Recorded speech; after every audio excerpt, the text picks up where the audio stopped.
Becca, click it open.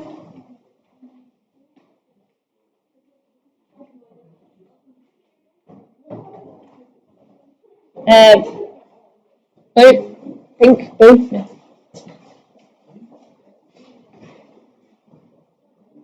I've got them out. I'm expecting a few people might want to borrow them. Right, okay.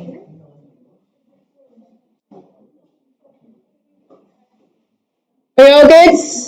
Girls? Okay, thank you. Right, so forces in 2 dimensions. So if you've got 2 forces acting in the same direction, you can add them up and they have an overall effective force of the 2 added together. And if they're in the opposite directions, then you have to take one from the other to get a sort of an unbalanced force, an overall force, an effective force. Okay, so when 2 or more forces act on a body, their combined effect depends on the size and direction of the forces. So when they act in the same direction, then the total or resultant force can be found by simply adding them together. So nothing new there. If 2 forces act in opposite directions, then the resultant force is found by adding one force to the negative value of the other force. Or some of you just might think of, you just take one away from the other. Ends up the same thing. So we've got this one. We've got, if we say this is our positive direction, this is a bigger force. We've got a positive force and a negative force. So positive and a negative is one takes away the other. In general, when adding a number of force vectors together, the following rules should be followed. So you should draw a diagram. The vectors should be drawn as arrows representing the direction, with its length representing the magnitude. Vector arrows must be added tip to tail. So by tip to tail, it means like that. So following on from each other. And the resultant should be drawn as a straight line from the start to the finish. So if it was this one here, then your resultant would be straight line from the start to the finish. If the forces act at right angles, then the resultant can be found by adding them using Pythagoras theorem. So I hope we all remember Pythagoras theorem. So, but that would be F total squared is F1 squared plus F2 squared.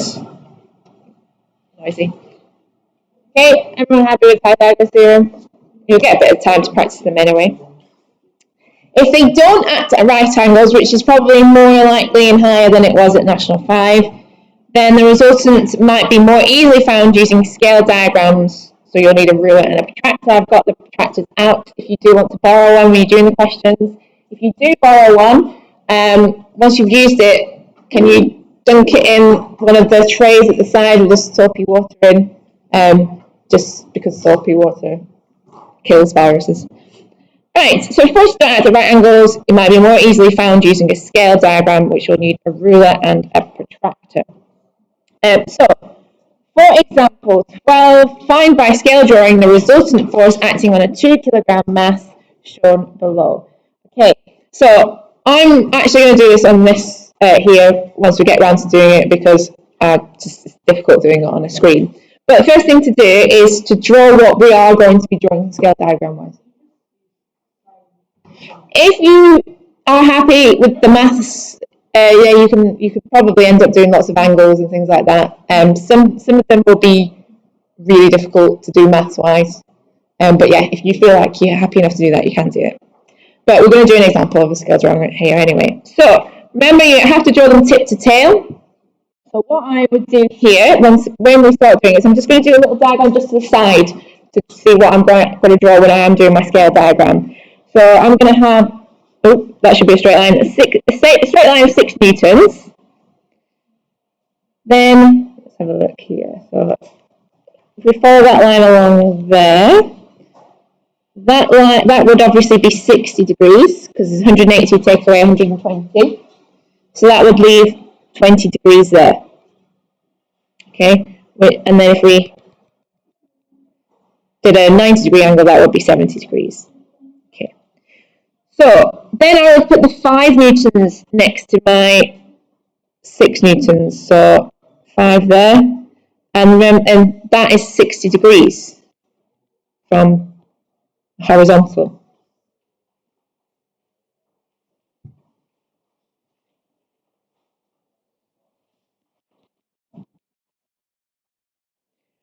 I've just drawn in a parallel horizontal line there.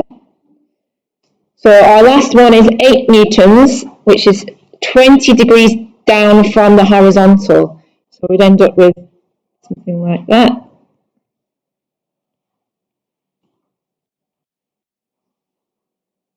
And our resultant force would be from the start to the end. That would be our resultant. Okay, so I would probably go for just 1 centimetre being 1 newton for this one.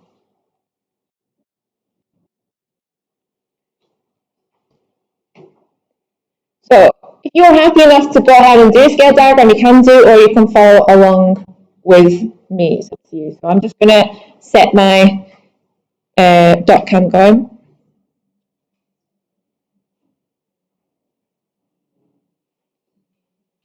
It's going to open.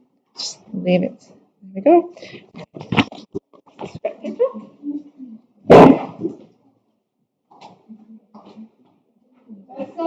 You will need a projector tractor.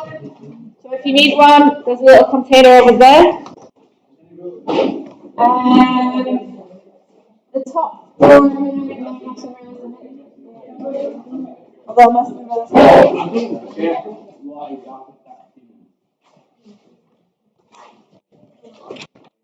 Well, we'll go through it.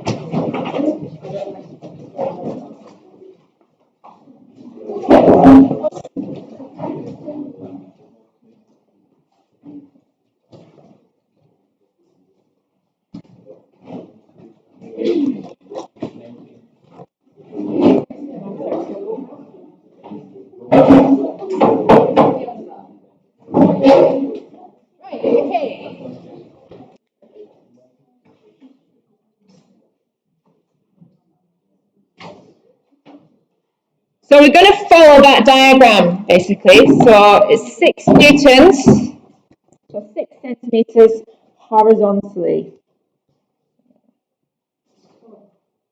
So we want to start with basically a horizontal line of 6 centimeters.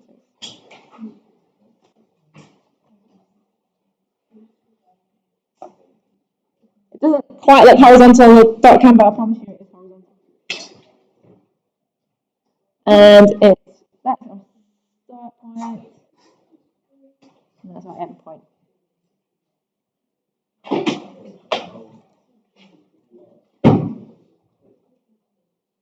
Oh, yeah, right. It's flipped over for me.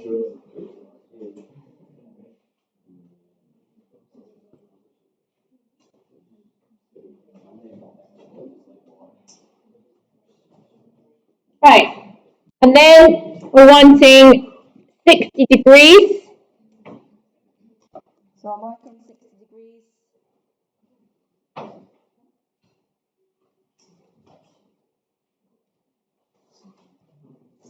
And it's a 5 Newton line at 60 degrees.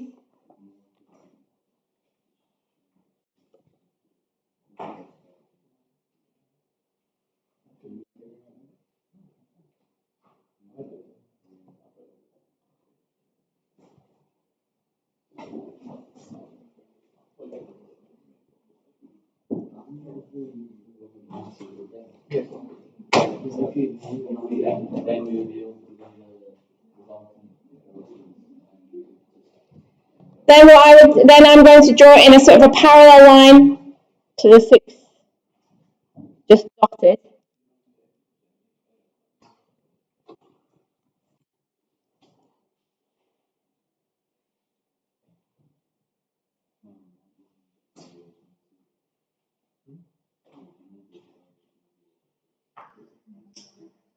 And then I'm going to measure 20 degrees from that dotted line.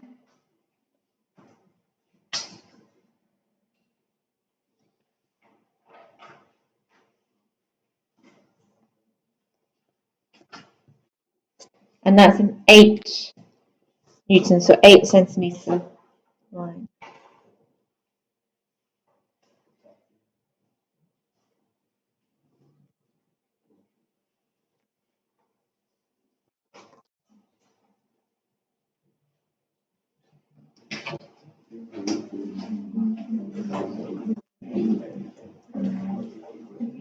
So your resultant is from the start point to the end point, and you just measure how many centimetres it is.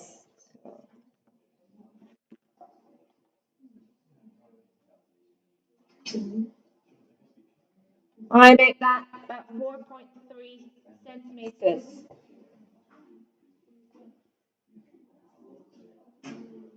Exactly.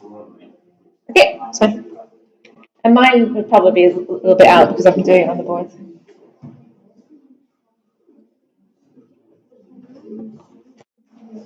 And we also want to measure the bearing. So join your north.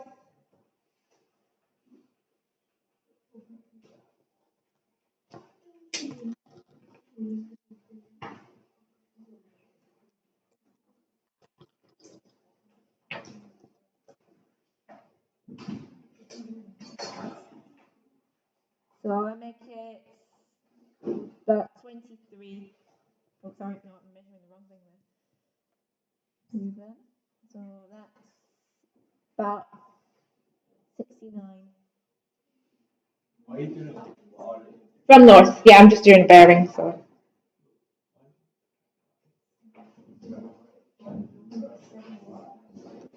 If you wanted to, you can measure that, but you have to be specific about it would be 23 degrees above east. Like that, yeah. So resultant force is 4.3 newtons at a bearing of 0.69.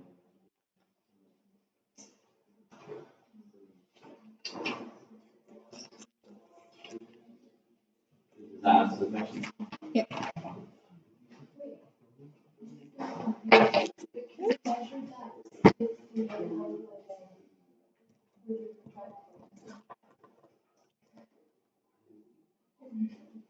So it's from north. Just put that.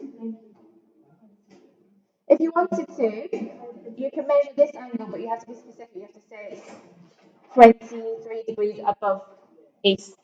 Something like that. That's fine. But if you just said 23, you wouldn't get the mark for it. You have to be specific. The angle. I mean, it's not that far off.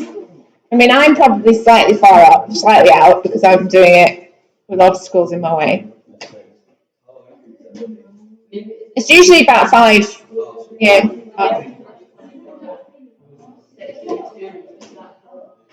So that should be 60. So that's probably why it's slightly off, yeah. Just measure it with a ruler.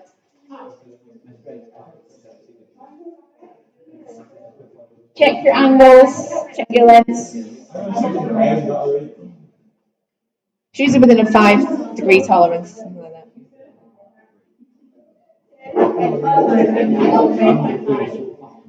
3.5 for this. Check this is 6 centimeters. That could be it. There's some spare rulers at the front here for tomorrow.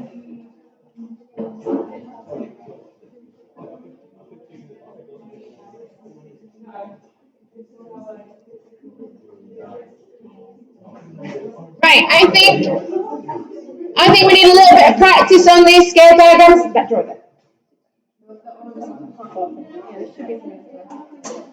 So, for a little bit of time, page 6. Yeah, page 6 of your question booklet is on sort of scale diagrams. You might be able to do it mathsy if you prefer to do it that way. So just have a go at page 6.